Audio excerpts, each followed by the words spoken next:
ಅಣ್ಣ, ಅತ್ತಿಗೆ. ಬಾ ಸಹೋದರ, ಈಗ ಬಂದೇನಪ್ಪ.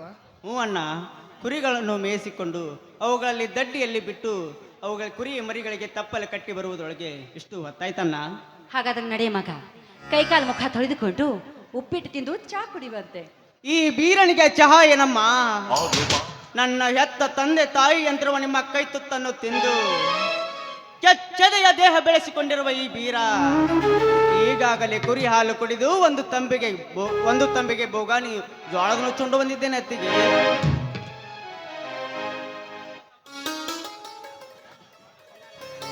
ಯಾಕೋ ತಮ್ಮ ಇವತ್ತು ಹೀಗೇಕೆ ಮಾತನಾಡುತ್ತಿರುವೆ? ನೀನಂದ್ರೆ ನನಗೆ ಪಂಚ ಪ್ರಾಣ. ಅದೆಲ್ಲವನ್ನು ನಿಮ್ಮ ಧರ್ಮದ ನುಡಿಯ ಮಾತಿನಿಂದ ಕೇಳಿಸಿಕೊಂಡೆ ನನ್ನ ಅಣ್ಣ. ನಾನಂದ್ರೆ ನಿನಗೆ ಪಂಚ ಪ್ರಾಣ ಅಲ್ಲವೇ?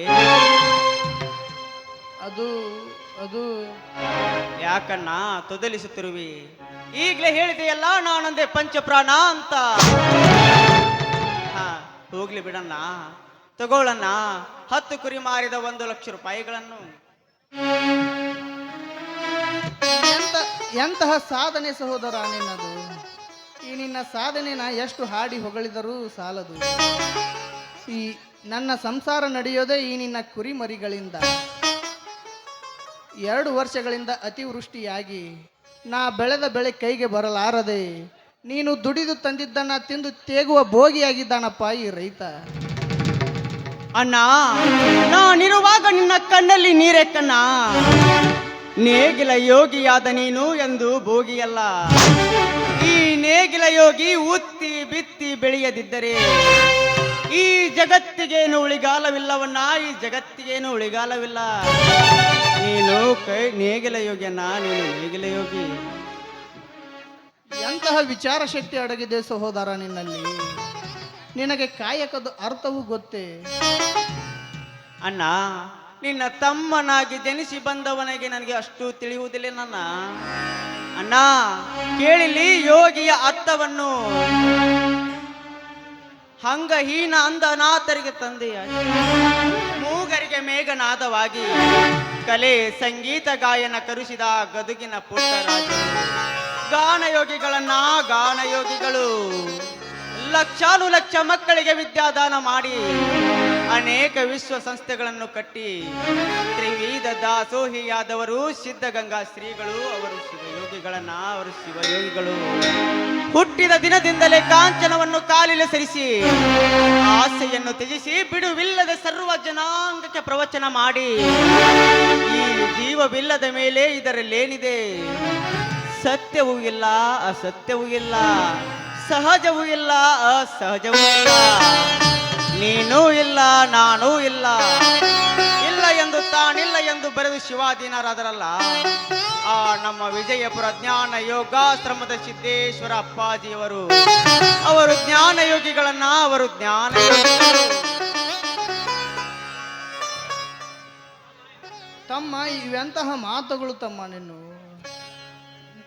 ಅಣ್ಣ, ಇನ್ನೂ ಕೇಳಣ್ಣ. ಈ ಸೃಷ್ಟಿಕರ್ತ ನಿರ್ಮಿಸಿದ ಈ ಜಗತ್ತಿನಲ್ಲಿ ಮಳಿ ಚಳಿ ಬಿಸಿಲೆನ್ನದೆ ಹಗಲಿರುಳು ದುಡಿದು ಇಡೀ ಜಗತ್ತಿಗೆ ಅನ್ನ ಹಾಕುತ್ತಾನಲ್ಲಣ್ಣ.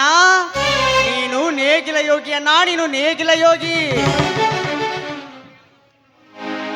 ನಿನ್ನ ಒಂದೊಂದು ಮಾತುಗಳಲ್ಲಿ ಈ ಜಗವನ್ನೇ ಮರೆತು ಬಿಟ್ಟೆ ಸಹೋದರ.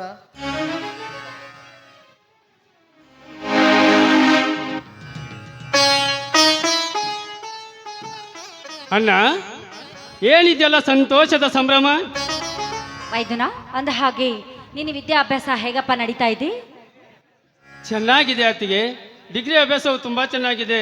ಆದರೆ ಹಣಕ್ಕಾಗಿ ಸ್ವಲ್ಪ ಅಣ್ಣನ ಕಡೆ ಬಂದೆ.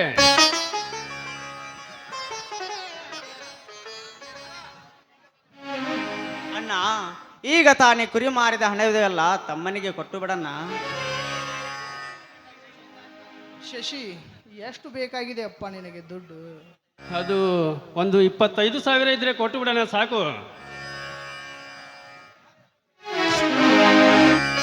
ತೆಗೆದುಕೋ ಈ ದುಡ್ಡನ್ನ. ದುಡ್ಡು ಅಂದಮೇಲೆ ಸ್ವಲ್ಪ ಖರ್ಚುನು ಹಿಡಿತದಂದಿರಲಿ. ಸರಿ ಅಣ್ಣ, ನಾವಿನ್ನು ಹೋಗಿ ಬರ್ತೇವೆ. ಆದ್ರೂ ಈ ನಿಮ್ಮ ಸಂಸಾರ ಆನಂದ ಸಾಗರವಾಯಿತು ಅಲ್ಲವೇ? ಮಂಗಳ, ಹಾ, ಭೀಮಾರ್ಜುನರಂತಹ ಇಬ್ಬರು ಸಹೋದರಿರುವಾಗ, ಮುತ್ತಿನಂತ ಹೆಂಡತಿ ನೀನಿರುವಾಗ ಆ ಸ್ವರ್ಗಕ್ಕೂ ಸಹ ಕಿಚ್ಚು ಹಚ್ಚುವೆನು.